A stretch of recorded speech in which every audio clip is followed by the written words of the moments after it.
Alright, hey everyone, welcome back to another deck tech today. Today, I will be showcasing one of my favorite heroes, Katsu the Wanderer. My Katsu classic constructor list is very different to others, as I like to play the very super control version of the deck more than the go wide deck. What I mean by that is my control version runs a lot of defense reactions, runs a lot of cards that block for free, just trying to poke with Kodachis and play a big attack instead of relying on the combo line as much. The goal of my deck is to pitch a blue every turn to swing with my harmonized Kodachis, which attacks for 1, and then follow it up by playing one of my power cards, which are either a Flusterfist to a Command and Conquer. I like to keep my life total as high as possible by blocking and just running life gains such as Sigil, so ideally every turn you want to play with 2 cards in your hand, which is mainly a blue for your Kodachis and 1 for a attack. I run 18 defense reactions just because I feel like defense reactions are very important to this in this deck's playstyle, because I want, like I said, I want to block everyone's big attacks. I don't want them to, and I just want to chip them down slowly. So mostly my games with this deck will be around 40 to 50 minutes long. So for my equipment, I chose Mask of Momentum, which is staple. It's better than Arcanite Skullcap just because of the harmonized Kodachis, which is already attack 1 and attack 2, and then my third attack they have to block or I'll be drawing a card, so it creates pressure for them. Tunic is really important in this deck because the extra 1 resources allow you to play bigger attacks followed up by after your Kodachi attacks. So usually a 2 cost and a blue card can only do Kodachi and a Command and Conquer, for example, but with Tunic counter you can go Kodachi, Command, which is a lot different and more impactful. Breaking Scales, because most of my cards I play are combo, and that extra 1 damage is very critical. Every damage in this deck counts, by the way. I like if I can do 1 or 2 extra damage, I will try to, because I know my goal, my plan of the deck is just to slowly chip them down for game.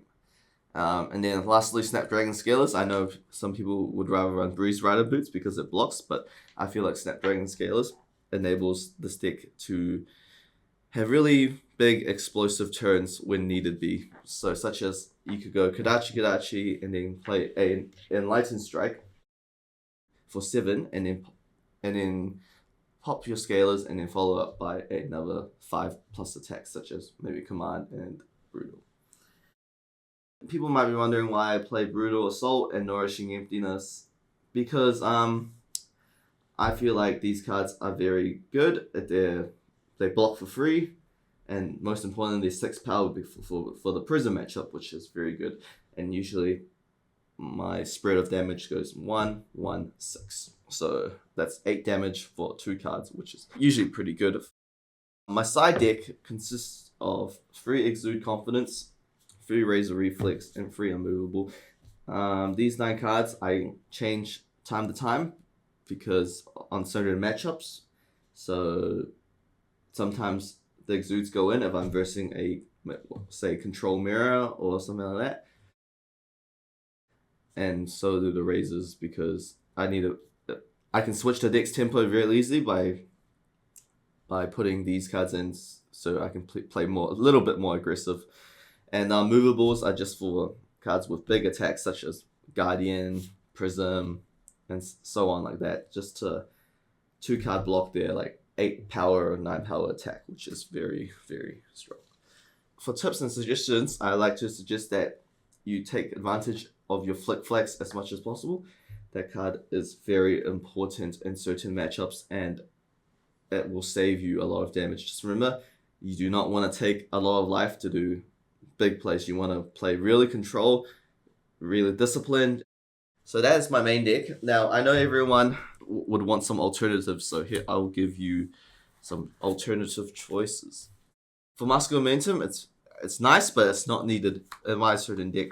Usually you will just want to run a card that blocks really well, so you have the options of Iron Helm and Iron health, which kind of do the same thing.